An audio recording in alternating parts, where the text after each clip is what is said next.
This podcast features immature people talking about very mature content and is intended only for adult audiences.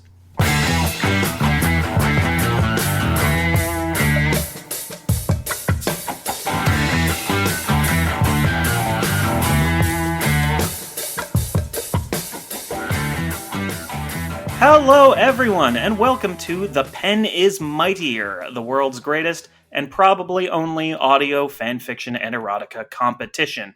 I'm your host, Paul JP, and on today's episode we have a phallic phalanx of flirtatious fighters, and I am just tickled pink that they are all here today. First off, we have an award-winning actor and sketch comedian who can be seen on Season 3 of The Amazing Gayl Pile on CBC Gem, and heard on the podcast Dum Dums and Dragons as not Peter Baelish. It's Kat Letwin. Hello, hi, how's it going? Let's get weird. Next, we have an improv powerhouse and a Canadian Comedy Award winner. It's CJ. What? I'm ready to touch butts. Good. We're going to be doing that safely, remotely, over the internet. With my mind and stories. Yeah, of course, exactly. And lastly, of course not leastly, we have a writer for the Canadian satire site The Beaverton, and a guy who let me borrow his GameCube. It's Jeff Cork. Woo! When can I have it back? I mean, you can get it back soon. They just announced that Mario Sunshine is going to be released on the Switch, so I don't need your GameCube anymore, Jeff. Oh, that's okay. I was kidding anyways. You can have it for as long as you'd like. Sure thing. Yeah, when you first sort of set that off and dropped that off with us, I played Soul Calibur 2 with my roommate for about an hour, and Nice. he just whipped my ass. Oh, that's a great game. It is a very Great. Did you play Luigi's Mansion? Oh yeah. The way you said it was like a much older person who's played Luigi's Mansion. It's like, so when it came out, they were still much older. It's like, have you touched the Luigi's Mansion? Back in their Are day, you winning, son? Back in their day, that mansion wasn't haunted at all. Just filled with friends. Well, they've passed, but they haven't departed. I play the game to remember. Put all my friends in the vacuum. Where do you keep your friends? In your heart? Like a dumbass? Put them in the vacuum. Use science to harass and bother them. Jabu jabu. I don't know. Jabu the- Jabu. Is that a professor? Zelda reference? Yeah. Yeah. No. Professor E. Dad. Yeah, the yabu yabu. Suku suku. Oh. That's right. He would like say that, and then in English he'd be like, yeah, so press R to do whatever. So it's like, but you just said yabu yabu. I don't understand. Which is he saying? Suku suku. Okay. Oh, Okay, now I understand. thank you. Yes. Now that you say it like that. I understand. Getting today started off right with all of that niche Luigi's Mansion content that we've all been craving. I mean, this is really the place for it. This is I rush a to lot of find a nerdy- new story. Must find Luigi's Mansion content. This is actually really helping me because I'm planning on making an entire YouTube channel just dedicated to video essays about the potential of Waluigi's Mansion, especially vis-a-vis the use of semiotics as far as sign and signifier is concerned. Yeah, I'm planning on getting at least, 4 views. So check it out when eventually that happens. Count on 3 from this podcast. Ooh. Surely Waluigi's Mansion is just somebody's house. Yes! He just Yes! comes in and starts trashing shit. Why is the vacuum not cleaning anything? It's living people, but it's Waluigi's like, oh, ghosts, I guess I can rob you. But it's like, no, we're alive. Leave us alone. Not for long, and not Not with for long. that attitude. Sticks his dog on you. It's just a break and enter, guys. Like, Yeah. Waluigi's B&E. Waluigi's Mansion is just Fortnite. Yes. Well, I hope one day, once that is out there on the internet, someone makes it erotic. I mean, it's one of the rules of the internet. Oh, Paul, it's a segue. Rule 34. It's a segue. Take it. No, you can't tell me what to do. I'm the host. I'll move things along at my own speed. Okay. I want to hear more about semiotics or whatever the fuck Kat said. Oh, cool. Okay. Do you really want to hear more about it? Because I've got time, man. Today, these performers are going to be going... Today, these performers are all going to be going head to head to head, presenting readings of erotica in hopes of winning the approval of the others. Along the way, we're going to play a couple of short bonus games for a little bit of extra credit, and at the end of the episode, we will all collectively decide who has done enough to be named the winner. The theme of this week's episode is loss. We could end up with, I guess, a few tragic stories today, but I'm happy to have these three here to share some stories with me. So we've already heard a lot about our fondness for various mansions and brothers, but how are we doing today? Are we excited for the contest? Very excited. Yeah, I have rolled my sleeves up. I have been training for this. I have done at least 3 push-ups. I'm excited. I'm ready. I feel focused. I feel grounded. And most of all, I feel pretty fucking horny. I just had a big bowl of pasta, so I'm ready for anything. Let that settle into your stomach like potential. We've done push-ups. Some of us have carbo loaded. Don't call it that. We know what it was. It's just sad. All right, well, let's get started off with our first story of the episode. I would like to hear a story presented by Jeff. Oh, yeah. Have I got a story for you folks? This one is it's actually untitled. Ooh, mystery. All the best ones are. But it's from Reddit user Blood Squirrel. That's not Okay. related to the story at all. That has nothing to do with it. But yeah, it is regarding super sexual characters, U.S. President Donald Trump Oh, no. and Vladimir Putin. Oh, OTP. Mm-hmm. Kat, do you have something in your mouth? I'm eating lentils. I didn't know this was such a food specific podcast. Well, we're talking pasta, we're talking lentils. I would have prepared better had I known. If I could have continued to eat pasta, I would have planned ahead. I just have some water with me. I feel like I'm the least horny. I'm the least full of food. Yeah, what a chump. Listen to this 21 Chump Street over here. Jeez. Okay, I want to hear about Blood Squirrel's foray. Yeah, it's great. Here we go. Ready? Boom. Oh, hello. Putin growls as he sees Trump walk into his office. Trump smirks and looks to the ground, slightly nervous and slightly shy. You know, that thing we did last night was the greatest. His foot is twisting in girlish glee. It made all the other nights of passion look so sad and low energy. Putin stands up from his desk and walks over to Trump, using a finger to stroke against his cheek, then down to his chest.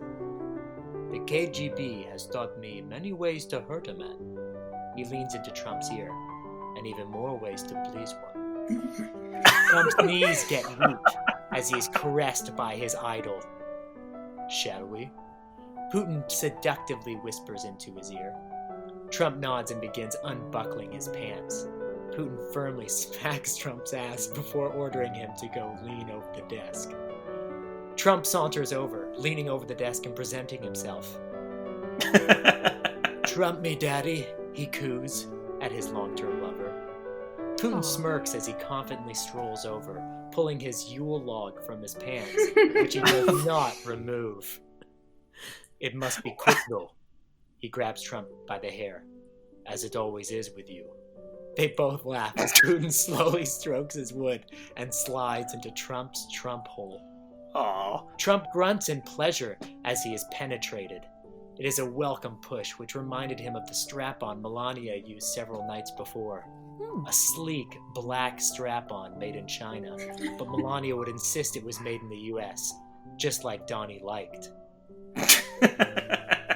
Putin begins to rhythmically thrust, slowly first, then faster and faster as Trump's tiny hands reach for his own member.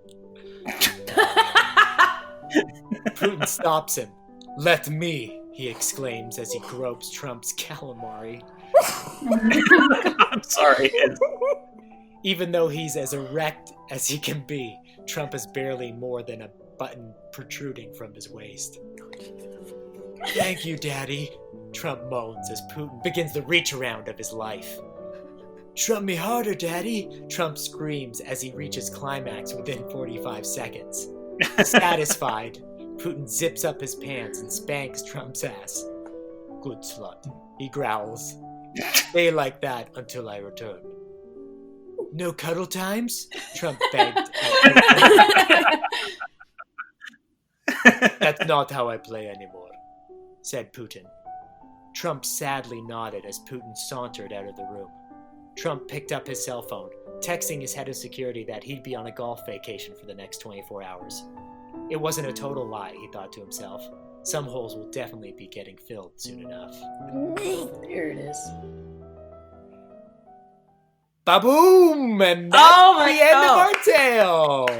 Woohoo! Okay. Sorry, I didn't realize we were allowed to bring in documentary scripts. I didn't. I'm sorry, I didn't know that. This is fan fiction, not fan non-fiction. Fan fact. So very fair, but it is fiction because the strap-on is actually white in real life, and I said a black strap-on. It is a bit fictional, yes. Okay. Ooh. Mm-hmm. Well, Calamari. yeah. Can we talk calamari? I believe the artist's intention, is that it's to remind you of a very small kind of Rubbery, yeah, kind of can be found at most Wild Wings. Okay, yeah. Yeah. Rubbery, that's definitely, I'm sure, the way they were intending to look at it, because I was just thinking in terms of shape. Yeah, well, like curly, like a pig's tail. or like just a ring. Yes. That's more what I was thinking. I was thinking, like, when you get an order of calamari, obviously at Wild Wings, and it's like the tiny little squids that have been either like grilled or deep fried. So it's like that, like that bulbous nubbin, and then just the tendrils. So I feel like the tendrils are like the pubic hair, and the bulbous nubbin is, of course, his penis. Petition to change the name of this show to Bulbous Nubbin. Yes. Motion carried. Thank you. Whoa. This is now the second time Kat has tried to wrest control away from me. I came here with a goddamn agenda. You knew what I was. You knew what I was. I have to go now. That's a very specific Game of Thrones reference. Sorry for everyone out there who doesn't know exactly what I'm talking about. I also like the phrase, I think we all loved the phrase cuddle times. Yes. Very sweet. Well, because it speaks of that kind of deeper intimacy that we see between Trump and Putin, when they're out in public or denying the fact that they're actually together when we know they are, both like politically and, let's face it, sexually. It's in these terrible hell times, mostly created by those two people. It's nice to know they found a little bit of happiness and intimacy. Yeah, it really speaks for like what we read in the news about Trump. He's always looking for someone to just kind of coddle him a bit. And as we've seen from Putin, he's just kind of one of those guys that just, he won't give you the time of day. He really is work first and doing all the things he does. So it is definitely a piece of the work that reaches out and throttles me when I read it. Yeah. Right. Physically. He physically reaches out and throttles you. Wow. Yeah. Just a visceral gut reaction physically caused by this story. Yeah, which I think the characters in this would love. I think they're big fans of reaching out and throttling people. I think that's something they could definitely connect with as well. And we know on a personal level that they also love Charlie's Angels Full Throttle. Yes, but for differing reasons. But that's also Surprising. part of what makes them work. Yeah, it's kind of sweet. What reasons might those be? Well, I think Trump enjoys it because like wow, like these beautiful, just gorgeous, just amazing women that are in it. They're jumping. I can see parts of them. And and I think Putin is more interested in the fact that Charlie's Angels, when they go full throttle, have the ability to, let's face it, take down empires. Okay. I just like Cameron Diaz. That's it? I think she just has an infective positivity that speaks to me. Yeah. You don't like anything else, like in the world? just Cameron that's Diaz? Just fast forwarding Charlie's Angels until Cameron Diaz. I have my own personal copy of The Mask, and I've edited out all the Jim Carrey. Only Cameron Diaz. Wow.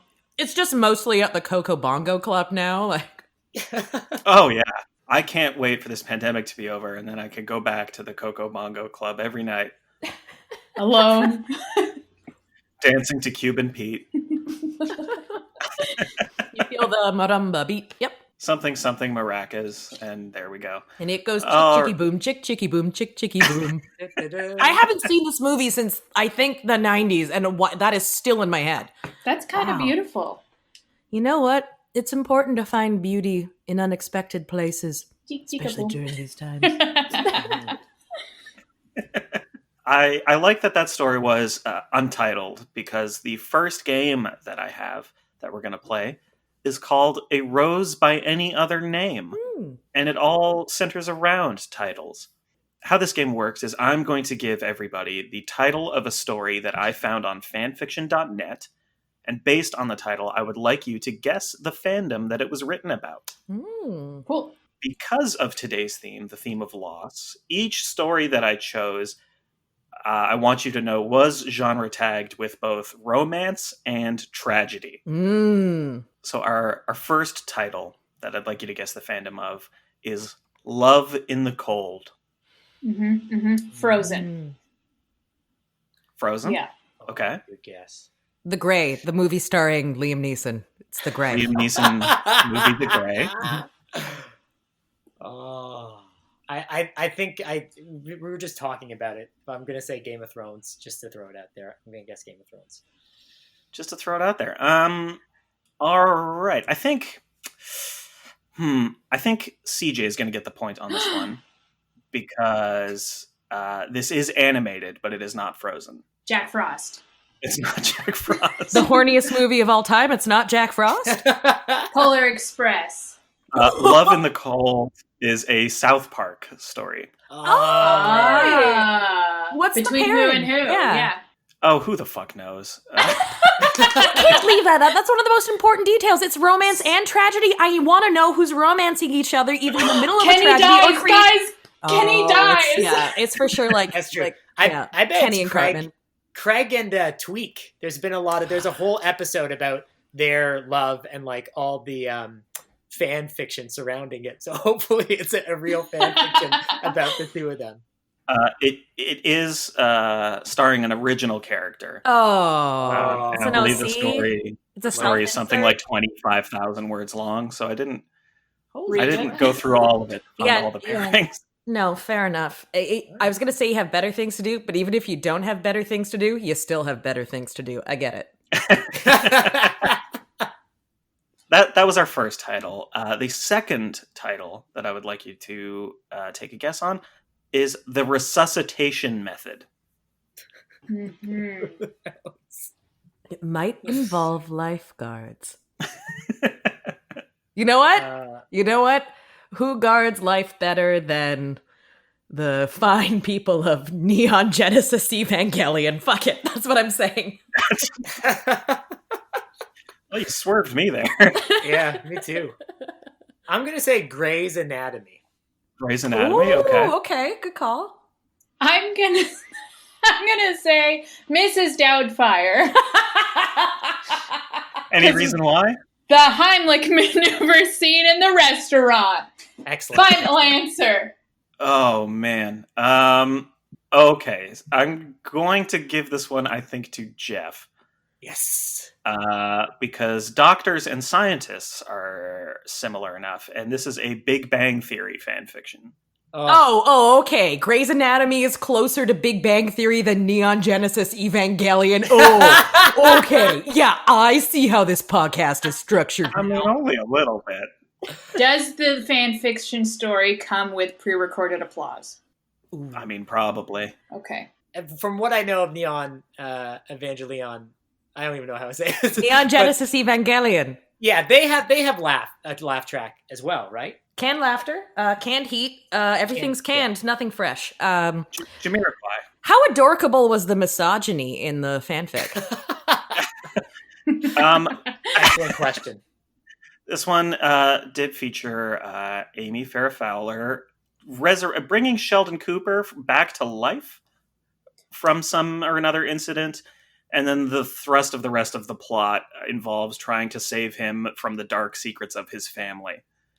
Oh, okay, so really leaning into the tragedy of it. Oh, wake me up inside. Yeah. Did he die from toxic masculinity? One can only hope. No, he died from the writers catering to his sensibilities. You know, it's like being overfed. You get gout.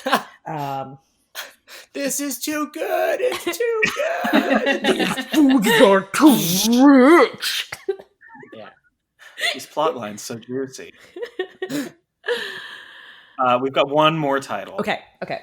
Great. And that title is The Fight for the Ring. Oh, Sonic.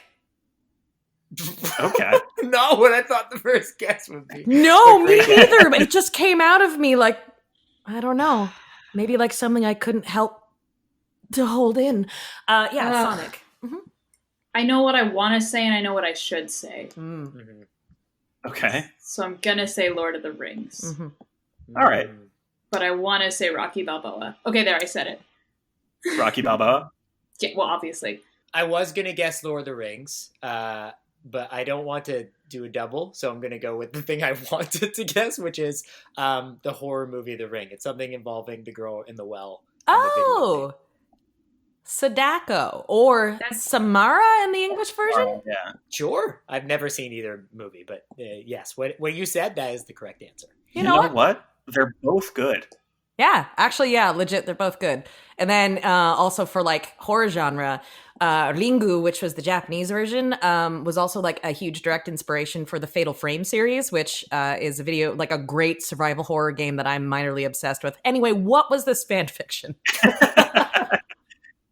So what were our guesses? We had Sonic, we had Lord Rocky of the Rings. Balboa, and we had No, I said Lord of the Rings. Lord of the Rings, and The Ring. Jeff was the Ring. It was Beyblade. Of course, everyone's favorite game turned anime, Beyblades. Yes. But like BAE. Oh, yeah. Oh. Because it's cute. Yeah. That's cute. That's the cutesy fan fictions, but this is a tragedy fan fiction. Oh, true. These kids are obsessed with their Beyblades, but you're my Beyblade. Why did that sound so sinister when you said it? I don't know. Is that why I have trouble with romance? We don't know. But who gets the point? Because I feel like all three of us were pretty far off. Yes. I don't know if I'm going to give anybody the point on Hey, come on. We're all right. Yeah. No, you know what? We don't deserve it. That's Hey, it. just because I don't deserve it doesn't mean I don't want it. Come on. You're right. Give it to Kat. Yeah, come All on. right. Kat is the only one who actually, it seems, wants the point, so I'm going to give the point. Yes. Once again, desperation wins out. And that makes this game a 3-way tie. Ooh. Nobody gets the bonus points. Oh. Hooray! Or everyone. Even keel! Even kill. Even kill. So that was our first game. We're going to have a chance to win some more bonus points later, but it's time to get back to the main thrust of the competition, and that is our stories. So our second story, I would like to hear from our friend CJ. Okie dokie. I'm going to go ahead and say who it is, because there's nothing to hide here. This pairing is Leela. Bender and Leela from Futurama. Oh, okay. Wow. It is called Lunch Shift, and it is by Mrs. Patches off of fanfiction.net. Leela POV. Couldn't you have picked a more romantic setting? Hey, you're a human and I'm a robot, and we've just ditched our unsuspecting coworkers on our lunch shift to consummate our secret urges in privacy. This is forbidden love here. Chicks dig this stuff. True, but a broom closet? Bender was standing in the doorway of the janitor's closet, one metallic hand on the doorknob, the other gesturing for her to step inside. Leela was hovering about a foot away, her arms folded, clearly unimpressed. What? It may not be the swankiest place in town, but it'll do. He paused. Hey, you're not chickening out, are you? It was now he who crossed his arms, nonchalant. Leela's expression switched to indignation. I figures. You soft, squishy meatbags always making promises you can't keep. And I thought you meant it when you said you wanted to better understand a robot's anatomy. Never mind, eh? Whistling, the robot made to casually stroll away from the Cyclops and open the closet. She quickly grabs his arm. No, I mean, yes, but... Blushing now, Leela bit her lip. She hadn't meant it that way when she'd said it, and certainly not so soon. After all, they'd just accepted the fact that they had feelings for each other that went beyond friendship. No need to rush things. But she had to admit, the risk of getting caught, the underhandedness of the strange relationship, it tempted her in a way that was so hard to resist. And she was curious. She could see that Bender had her, and he knew it too. The ship captain longed to wipe that smug look off of the man-bot's face, and she knew just how she wanted to do it. On the brink of giving in, she pulled out her last piece of skepticism. But what if they come back? He simply waved an arm as if brushing her quarry aside. Pfft, nah, I convinced him to take Zoidberg with him. They'll be out for hours. Whoa. Bender had barely finished talking before Leela had forcefully shoved him into the closet with one hand, pulled the door shut with the other, and finally thrust her arms around his neck. Her lips already vigorously pressing kisses on his mouthguard. He grinned triumphantly. Now that's more like it. Ow! She socked him in the head. He got the message.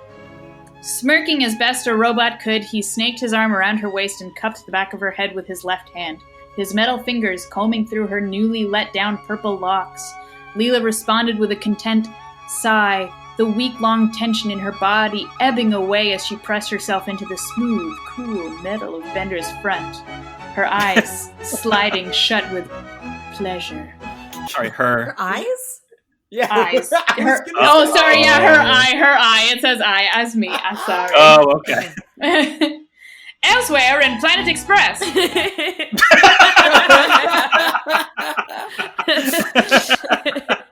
Looking positively adorable in his little red cape, the tiny black alien toddled around the sunny hallways of Planet Express. His third eye peered from side to side, up and down like a periscope, and he stopped to lick himself. He was not as innocent as his appearance conveyed. He was actually an agent of another alien race across the galaxy on duty to prevent the universe from being thrown out of its natural order by keeping a close watch on the Chosen One, a being whose actions could determine the fate of all that was. The said Chosen One also happened to be a dolt from the 21st century who tried to make frozen pizza by sticking pies into the bread slots of a toaster. Really, it was a miracle that existence was still intact. But anyways, no one knew about his true identity. Just a plot. No one knew about his true identity, which is why he was free to eat kibbles and snouts and parade around in his diaper, the latter of which he was engaging in right now. Wait. What were those sounds? The small creature paused. It sounded like something was shuffling about. In the janitor's closet. Everyone was out to lunch, and Scruffy hadn't been in there in years. Who could be occupying it now? And why? It was when he positioned his minuscule self in front of the closet in question that he recognized a muffled voice that was coming from inside. It was his human owner, Leela. But what was she doing in the janitor's closet during her precious lunch hour?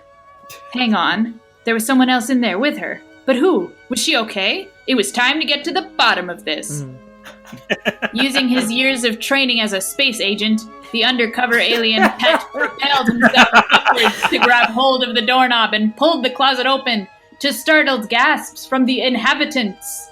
He landed firmly on his feet, waddled to the other side of the door, and beheld one of the last things he'd ever thought he'd see. Nibbler! Huh? What's that little pest doing here? Shoo! It was Leela, all right. And she was in there with the robot. Bender, wasn't it? Well, it wouldn't take a whale biologist to figure out what they'd been doing. The two were tangled on the floor. Lipstick marks covered Bender's face, and Leela was panting a little, the color rising in her cheeks. The man-bot seemed irritated at the interruption.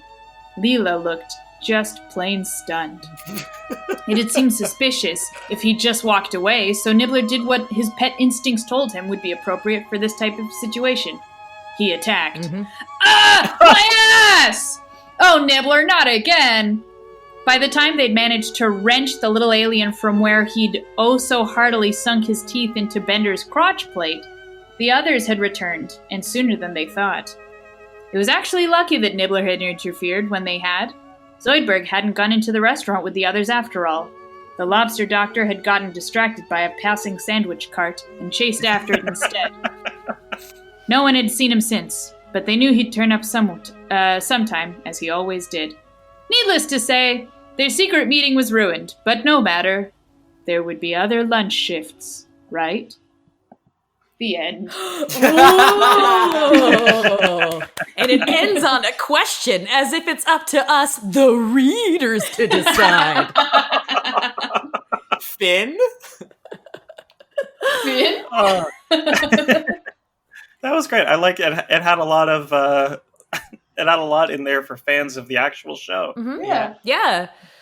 You know what? Like, it was goofy. It was a real goof troop of a romp through hookup. It was a romp and a rump. It was. That's exactly what it was. I'm big about the opening that's like like they make like Bender out to be like a bad improviser. It's like, you're Leela and I'm Bender and we're in a closet. We're about to hook up. You feel weird about it. Like they built That exposition dump. Yeah. Leela's like, I don't know about this, Bender, and Bender's like, here's every detail I could possibly tell you. Everybody's out for lunch. They'll be gone forever. It's just us. Scrubby doesn't come here. Come on. Yeah. Like, sorry, I'm in exposition mode. Can you flip the switch on my back? Yeah. Oh, that would have been a great joke. And then the second exposition dump we got about Nibbler. Yeah. Oh, yeah. Nibbler's whole backstory was in this. Entire backstory. I like Nibbler's from a show called Futurama. In Futurama, it stars a boy who gets frozen. It's like the entire plot. In season 5, episode 4, we find out that Nibbler is actually okie dokie. Yeah, it's like the author was like worried that the reader had never seen Futurama before, and it was just like, no. Okay, so here's what's up. Guys, everyone shut up. Okay, so so this guy. Okay, so no. Okay, you just listen because like it's actually really cool. Anyway, I'm not explaining it right. Like it had that feel to it, and also I love that the author, like, even though you would assume that like Bender and Leela hooking up in a broom closet was going to be the main focus. Oh, nay. really plays with the convention that you need a point of view in a story.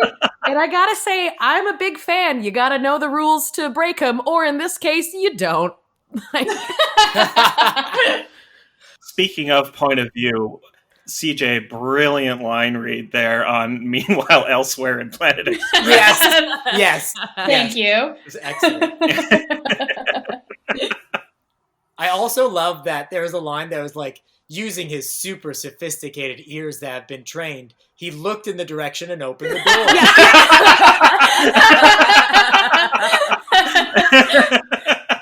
door. Which you know that it was unintentional doing that, but oh man, if it was intentional, fucking brilliant. That's so funny. Like, Oh, yeah. God damn it. Yeah, it's like he's really strong. Anyways, he casually opened the door, which a child could open. Yes. No, it was great. Yeah, that was very Like my favorite joke in Ghostbusters, quiet, do you smell that? Or like The Simpsons, like, you'll have to speak up. I'm wearing a towel. Like, That's right. Yes. Yeah. It's a rich tradition of comedy that we'll just have to give the author the benefit of the doubt on this one. You know what? Yeah, I'll give them that because I think they gave us so much. Amen. Yeah. At one point, yeah. I really, really like that story. Thank you so Yeah, much for bringing that. funny. Thank you so much. Oh, dog. It was Oh. fun fact. It was published on Christmas Eve, Oh, 2008. So, big deal. big deal. Somebody was in the Christmas spirit and wrote this. But we didn't get Robot Santa coming to kill them at the end. Oh my god, yeah. There were options for Robot Santa. Meanwhile, on the roof, Robot Santa from season 5 was on the roof coming down. But you see, the thing about Robot Santa was it was called Xmas. Anyway. Okay, I think with that, we're going to move on to our second game Mm-hmm. for some bonus points. And it's a game that I call Fill That Gap. Thank you for that noise. What kind of Yeah, gap that's are we great. gonna be filling? I'll tell you. Okay. I'm going to read the beginning of a line from a story that, again, I found on fanfiction.net. And I would like you all to take a crack at completing the line. Okay. I can do it. These ones, I did away with the tragedy tag because I didn't want this game to become too miserable. Next time, look for the hurt comfort tag. That's great for Lost. Hurt comfort tag is a good one. Yeah. Involves a lot of breath play, though.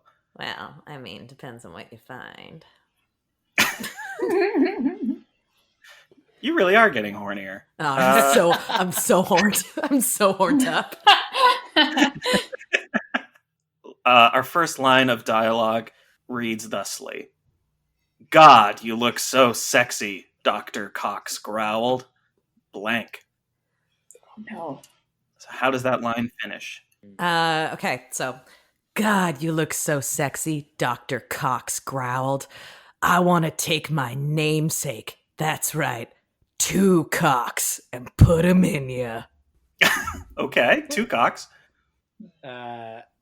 Wait, is the blank one word, or is it like we can go on for as long? We can like Yeah, finish whatever the whole rules story. there were, I didn't ask. I just Yeah, Yeah. the blank is basically the second half of a sentence. What's the line again?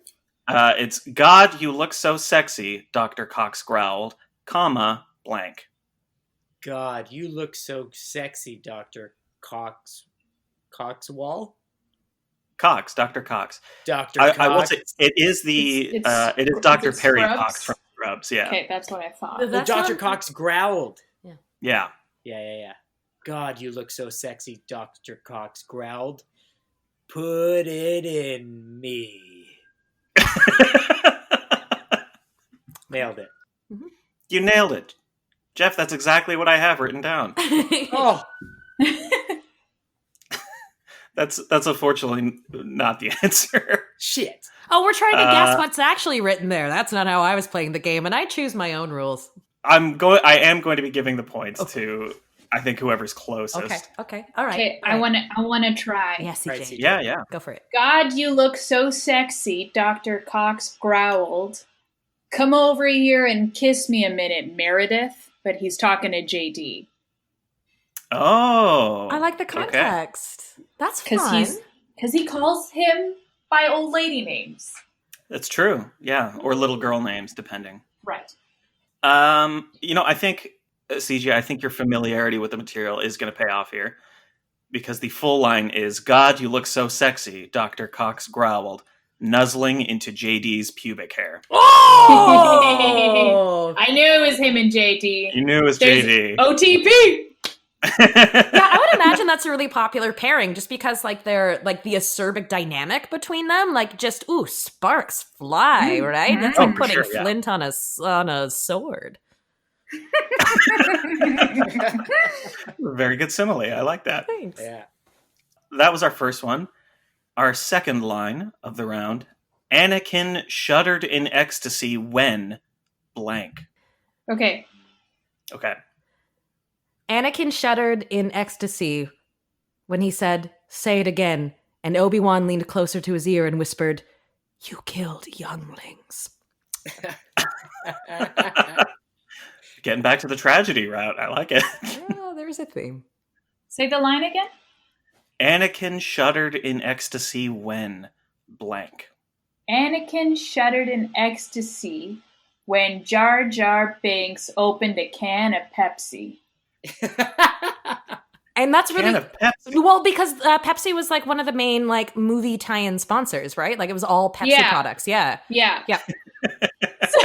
So this is not only fan fiction, this is branding fan fiction, this is brand fiction. CJ, I'm a big fan of yours. I gotta say, I stan the brand fiction. Oh my god. Hold on, is this stan fiction? This is stan fiction now. Actually, KFC did release an anime dating sim for free. Was it called Finger Looking Good? I don't And think if it was not, called well, Finger that's Looking that's a missed opportunity. But did their chicken get any better? I don't know. Okay. I didn't try their chicken immediately before or after playing the game, nor have I actually played the game. I was like, wait a minute. One of the characters in the game is a teacher who is a corgi. Oh? I'm into that kind of fantasy. Yeah, just funny little dogs. Those funny little dogs who are intelligent and like to share that knowledge with others. Exactly, yeah, and that's exactly Nice. what's happening. And their butts are floofy. And then they walk in shakes a lot. They're so low to the ground for no reason. They look like little foxes, but they're not. Oh, they're not. The queen had 40 and now she has none.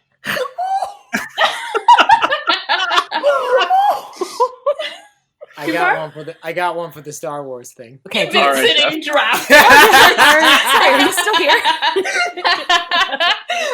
Mom, hello? Mom, I need your help. Mom? Anakin shuddered with... see, all that time I messed it up. Man. Anakin shuddered with ecstasy when Palpatine leaned into his ear and said, "Do it." So it's good. So we have 2 votes for leaning in and whispering in ears from both Obi-Wan or Palpatine. And then we have CJ who went with Jar Jar cracking open a Pepsi. Because Can I be brand honest? fiction. Yeah. I haven't really seen Star Wars. My main knowledge is from the Pepsi cans I got as a kid. Honestly, super, for someone who's never seen it, super accurate for what Star Wars is all about. Yeah. Like, I know enough. Like, I know character names. I can put some to faces. I know enough quotes and plot stuff. But my main memory is that Pepsi machine and the can that had Jabba the Hutt and Jar Jar Binks on it in the 90s. I remember that the most. Well, you say that you know enough, and this is going to freak you out. You're going to get the point on this one, too. What? Because the full line is Anakin shuddered in ecstasy when the Gungan's warmth enveloped him. Oh, my 100%. God. Yeah, nicely What's done. a Gungan?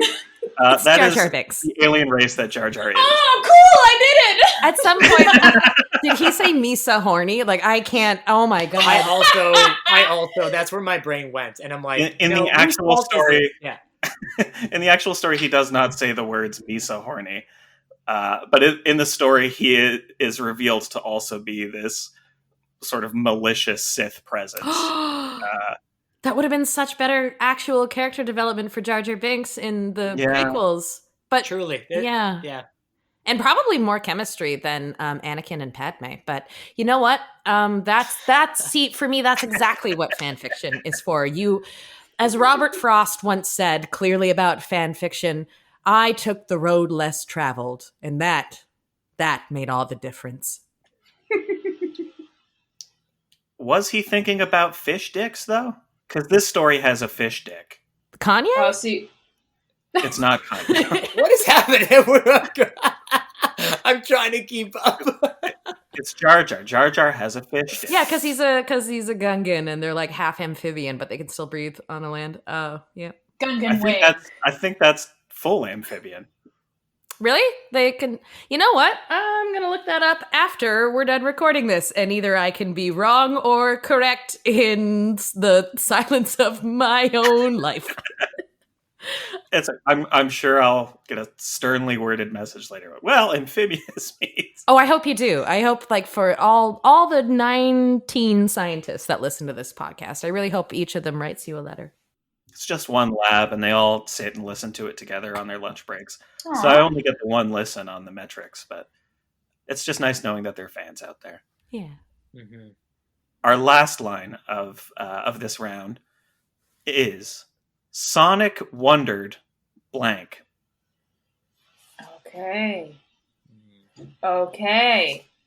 Sonic wondered when the baby was going to be delivered. He worried about Knuckles, you know? Sonic wondered, hey, I wonder if all of you work hard, how many rings can you stick in my asshole? Mm-hmm. You make him sound like a clown instead of like a cool guy. I'm a clown.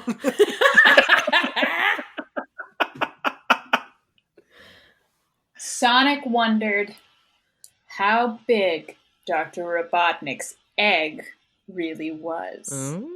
Ah. Okay.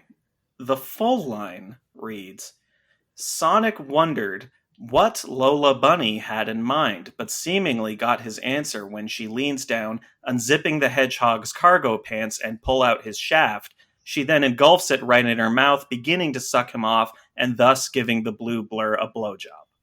Hold on, he The was blue wearing cargo blur. pants? Yeah, he was wearing cargo pants. Yeah, when does No Sonic of mine wears cargo pants. Yeah, naked or nothing. Come on. This fandom is weird See? for a reason. Naked and only sneakers. And I didn't realize, I also didn't realize, like, non-Vore Sonic fanfiction actually existed. Like, I just assumed everyone is, like, swallowing everyone else, everyone's pregnant, it's for sure M-preg, like, just... And No, Sonic's this wearing one- pants in this? I don't know. This seems pretty G-rated for Sonic. I don't know. Yeah, no. I don't know. In this one, there's no Vor, there's no Mpreg. He just hops right into the world of Space Jam and gets his dick sucked by Lolo Bunny. Okay, but this is, what's his name, right? With the Sonic stuff? Because he said the blue blur, which is very familiar with. It's It's the blue blur. You're familiar with the specific Sonic fanfiction writer who Yes. wrote this story. Yes. It's not Shakespeare Hemingway, is it? It's not Shakespeare Hemingway. It's, his name is Lil Sonic. Lil Sonic, that's the one I knew as soon as you said the blue blur. So how- It's like How do you know? How do you know the various and sundry works of Lil Sonic there, Geoffrey? Oh, I have read many of these works. Some of my favorite parts, mostly grammatically incorrect sentences, is fun. Repeating lines of dialogue that have already happened later in the thing. Yeah, everything I Just said there was all one sentence. That's fantastic. There's run-on sentences, like it's a paragraph, no periods, no commas. It's just this, whoever this author is, it's just stream of consciousness. It's amazing. Oh, it's excellent. And we're talking hundreds upon hundreds of chapters. The Oh my chapter I gosh. read for another fan fiction was one where Sonic had sex with April from the Ninja Turtles. Okay. And what reminded me of the earlier one we were reading of the Bender one is in the middle of that one, they cut to the Ninja Turtles not having sex. And they're like, so what do you think April's doing right now? and Michelangelo's like, oh, she's fucking Sonic. And then one of the other turtles is like, no, she wouldn't do that. And he's like, oh yeah, they're totally doing it. And then they just cuts back to the sex. Like there's no reason for the cutaway. It's great. Oh, Just cutting away to the okay. other room where Leonardo's getting cucked. Yeah. There's some weird thing where it's highly recommend it. You know what? I am gonna check it out. I legit will, because one of my favorite things is trying to decide whether, like, quote unquote, like, bad fan fiction authors are doing it on purpose. Like, there's some like tells and giveaways, but there's some people who do it like they ride that line so beautifully. Not a chance he doesn't know by now, or they don't know by now. Like, they've written 250 chapters. It's super popular. They're definitely over years. Yes. Yeah. Okay. And the story, if for anyone who is curious, is called Sonic's Ultimate Harem. That's right. And oh my god. Yeah, the main argument that I've heard against it being a joke is nobody holds a joke for that many years. But then somebody that I relayed that to just casually named a bunch of comedian friends of his who would definitely keep doing this kind of thing for years. Yeah. So yeah. Long form fan fiction comedy. I've said it. It exists. That's another internet rule. So there you go. Rule 35, if I recall. Is it Rule 35? Right after Rule 34. God, life comes at you fast. Yeah, weird order for the rules. all right, that was round 2, and CJ got 2 points off of that one, so I think CJ wins the round. Nice. Woo! Well done, CJ. Well done, Merci, CJ. merci. Bonus points there. That brings us to our final story today, brought to us by Kat Letwin. Hello. So this is a little piece called "It Happened to Me." I didn't find it anywhere because I wrote it. Whoa. Did you write it on purpose, grammatically incorrect? No, I didn't, and I regret that now. But I did write it on purpose. That's what counts. And also, just a little bit of background. I grew up writing fan fiction. Like, I had an account on fanfiction.net. And not gonna lie, especially during like pandemic and quarantine, I've got an account on AO3. I'm not gonna tell you what it is, but I for sure still publish fan fiction now, especially. Yep. So I'm big into fandom. I grew up on this stuff. I grew up writing stories and doing like RPs with friends of mine over the internet. So it does mean a lot to me. So as much as I make fun of it, it's also like a genuinely cherished thing. So That's awesome. yeah. Anyway, let's get to some fucking. Dear, the pen is mightier. You won't believe this, but it really did happen to me. I was back at Hogwarts for my 8th year, which is for sure a thing because that means I'm 18 years old in this story. Please note, from here on in, names have been changed to protect the not so innocent. So let's just call him the boy who jizzed. Now, I've had my fair share of crushes and kisses and denim-forward dry humps. Winnie Jeasley, for example.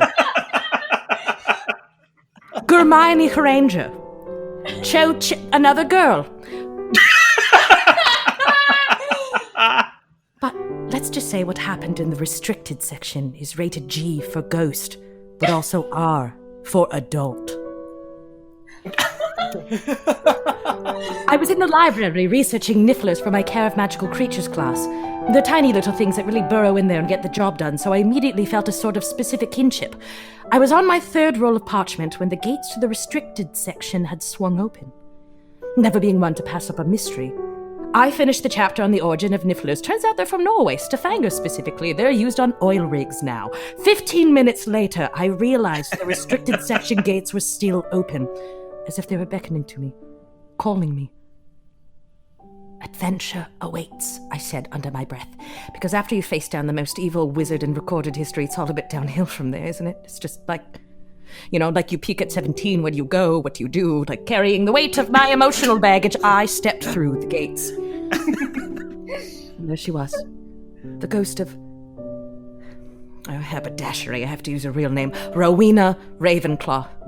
She was resplendent in ectoplasmic robes, a coy smile on her transparent face. You're here alone, yes? She asked. You're the smart one, you tell me, I said, because I cannot read social cues. She laughed, lifting a hand to her face as though I couldn't still see the smile behind it. You're so funny, she said. And I have to tell you, I immediately got hard. Like, I know I'm many things. Brave, courageous, not afraid of things, very brave, but funny. That was always a purview of Juan Weasley. I was always so busy either living in isolation or saving the known world that I never got to learn any jokes. Like, knock, knock, who's there? The terrifying abyss of the future. The terrifying abyss of the future. Who? You'll see. Rowena, sorry, Miss Ravenclaw, beckoned me further into the restricted section. And as she did, that ectoplasmic robe fell to the floor and disappeared, leaving only this juicy duo of cantaloupes moving before me. Not literally. I'm describing her bum, and it was very nice. She turned around, and her breasts were like her eyes, suddenly on me.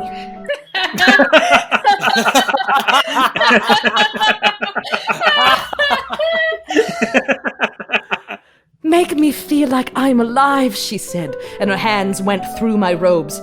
Now, I may be brave, but that doesn't mean I work well under pressure. You know, down there. My dick, I mean.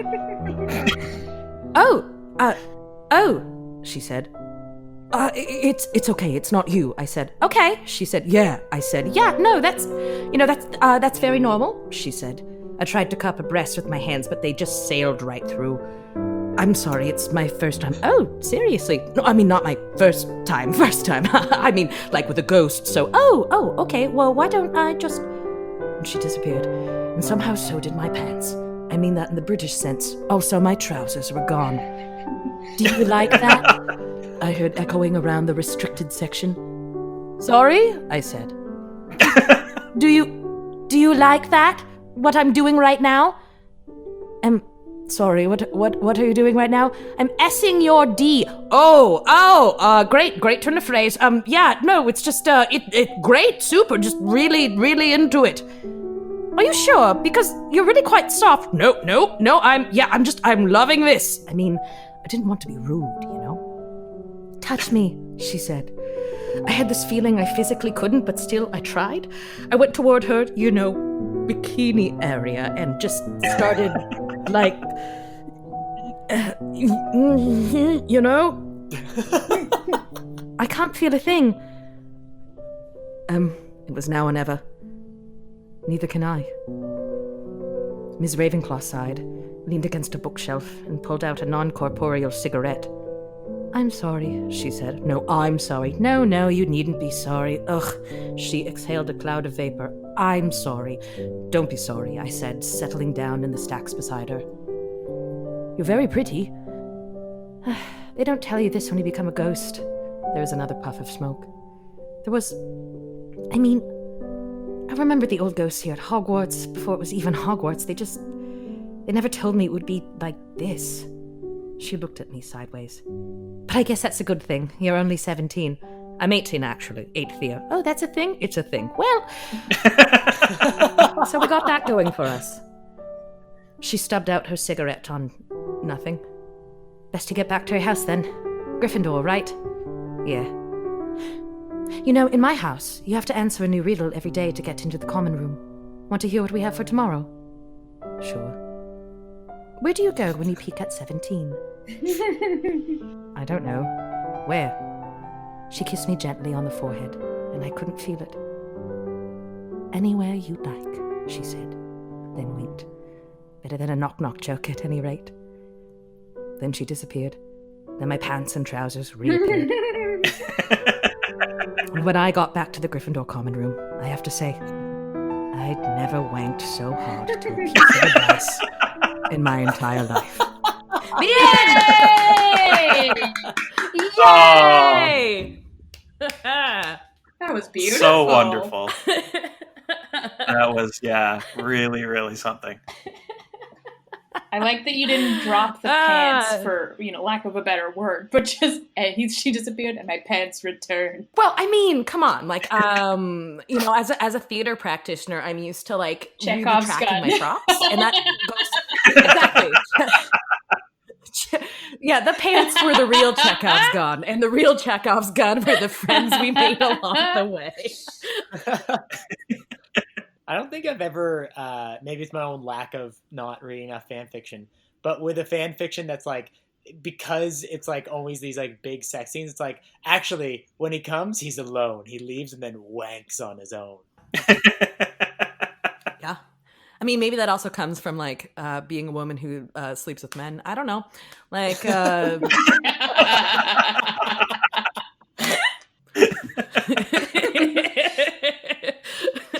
take that, straight men, and also the rest of the paycheck that I don't have. I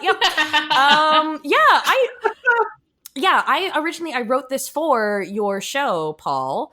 The live show. For the live show, the first time I went on there, and like again, I didn't want to write like typical like, you know, quote unquote bad fan fiction or like tropey fan fiction. Like it's fun to make fun of those tropes, but again, because like I have such like a special place in my heart, like a legit place in my heart for like fan fiction and fandom. I was like, well, I'm gonna write something that I genuinely think is funny, and then maybe I'll just like upload it on my AO3 account and see what kind of response it gets. Like, yeah, I don't know.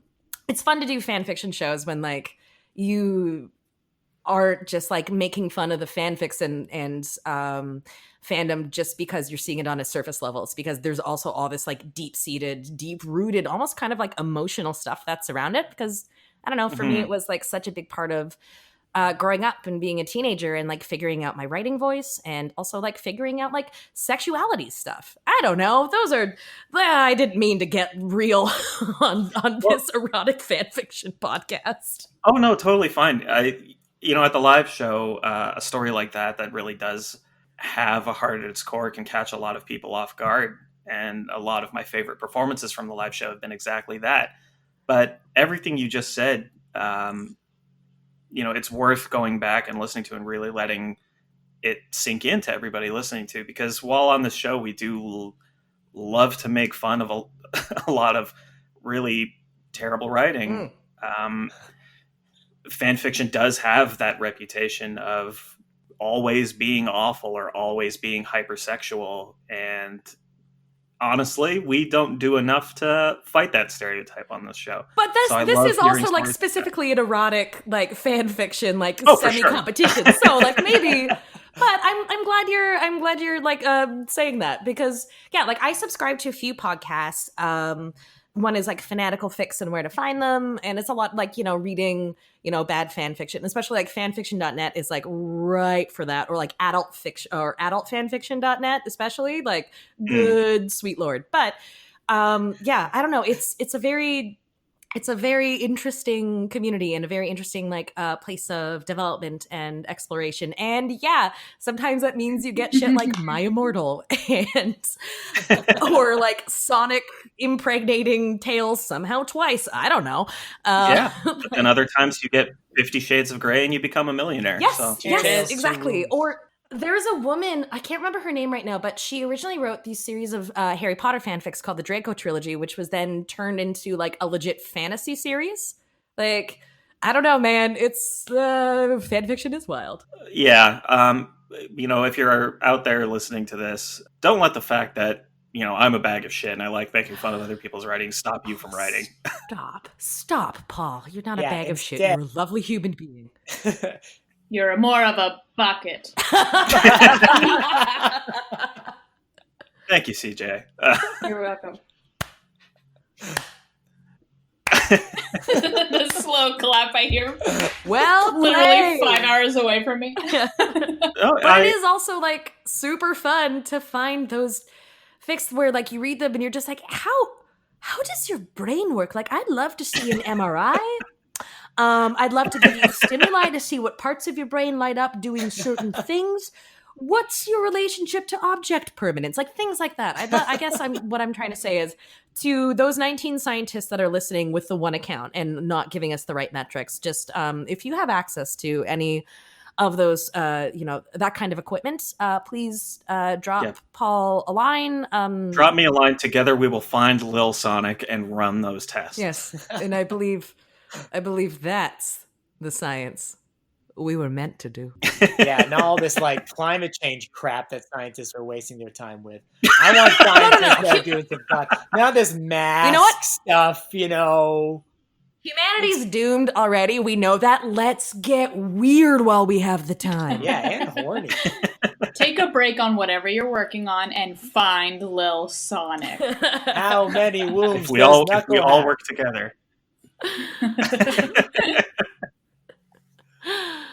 All right. With all of our stories read, really all that we have left to do is name a champion. So, Kat, who do you think was this week's winner? Oh, is this including points from the mini games? Yeah, please factor those in. CJ won one round and everybody tied in the other one. So. Yeah, that's true. I mean, I really enjoyed the story you found, Geoffrey. Like, enjoyed actually is the exact opposite of what I felt listening to it. It, like any kind of strong art, it made me feel something whether I wanted to or not. So that was massive. But I think I gotta give it to CJ. Like, not only for the minigame performance, like, how ba, well done. But also, yeah, like your reading of all the exposition and non sequiturs in like, also, like, that was not a sexy story at all. Like, it was just, everything was just like, and then this happened, and they were here. But there was an emotional reason why they wanted Bender and Leela to be together, even if they couldn't express that. And I like that. And I thought you did a good job reading it. So that's my choice. Thanks, Kat. You're welcome, CJ. Jeff, how about you? Excellent points raised by Kat. I would agree as well. I think based on CJ won the games, so that's already like a little bit ahead. Mm-hmm. But as well, not to crap on whatever author made the Futurama script, but it didn't lend itself well to like a horny story. And CJ did a great job reading it. And the delivery of the little things that were so funny, like Bender's opening exposition, and then his ears were able to open the door. It was just, it's like, I loved it. CJ's read it before, but just for us, it's like reading and being like, oh, and this is the next sentence, I guess. Here it comes, and then reading it that way. I thought the reading was very good. It was a fresh read.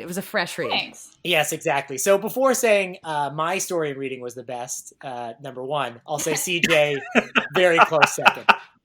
No, CJ's number one. I will take second. How about you, CJ? Who do you think was this week's winner? I loved Kat's story. I loved how it was written. I loved the way that you read it. I closed my eyes while listening to it, and that put me in a place that not every story puts me in. So, because when I'm reading, I have to open my eyes.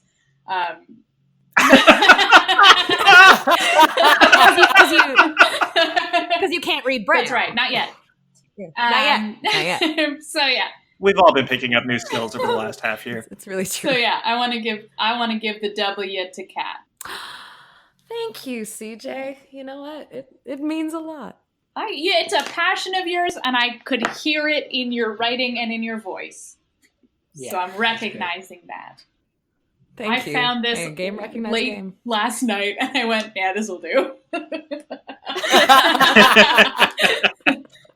And I was basically doing like the equivalent of like delicate Japanese flower arranging, like putting this together.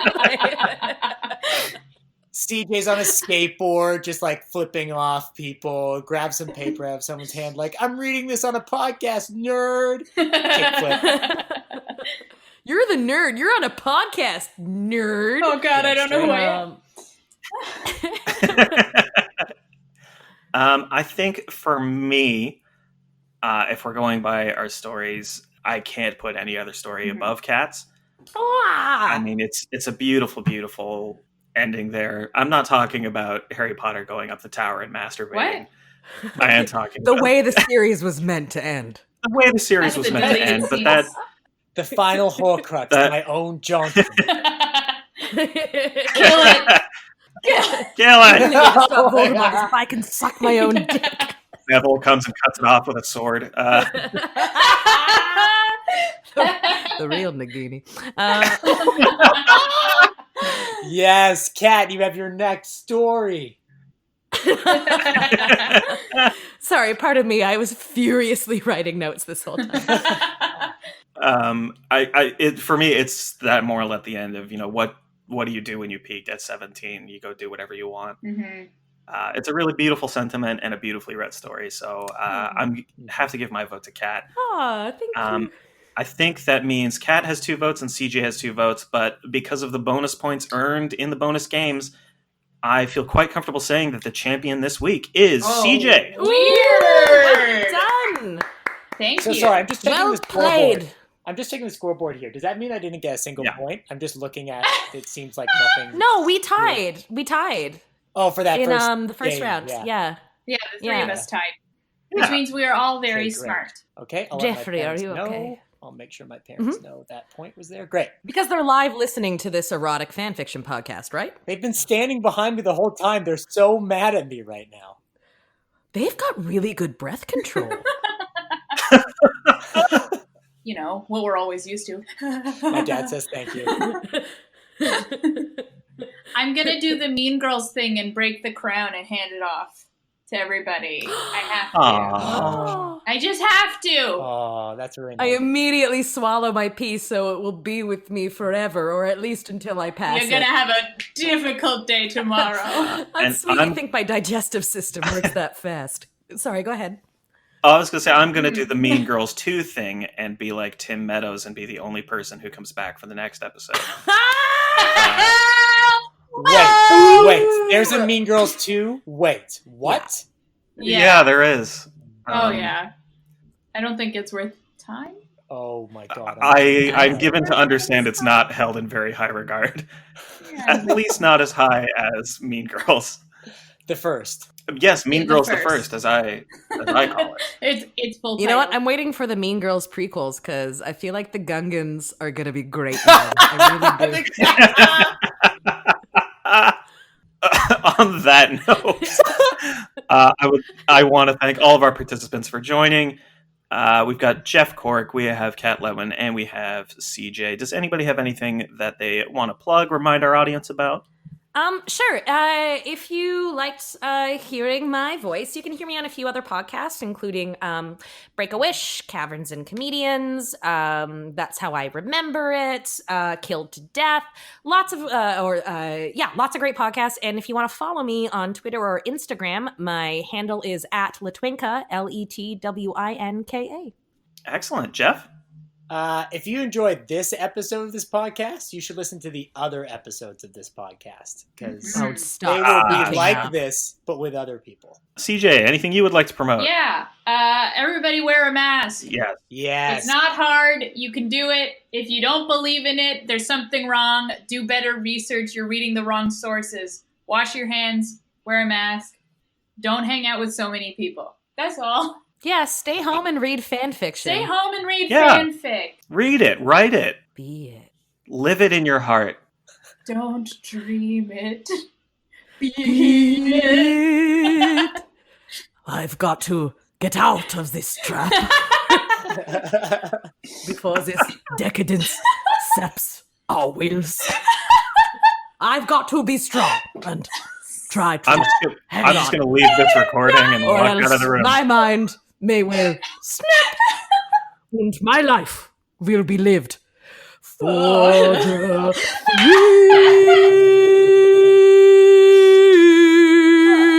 Okay. Oh, Thank you all for my listening to The Pen God. is Mightier. Thank you. We love you all. Thank you. Mwah, mwah, mwah. Kisses and so many masks.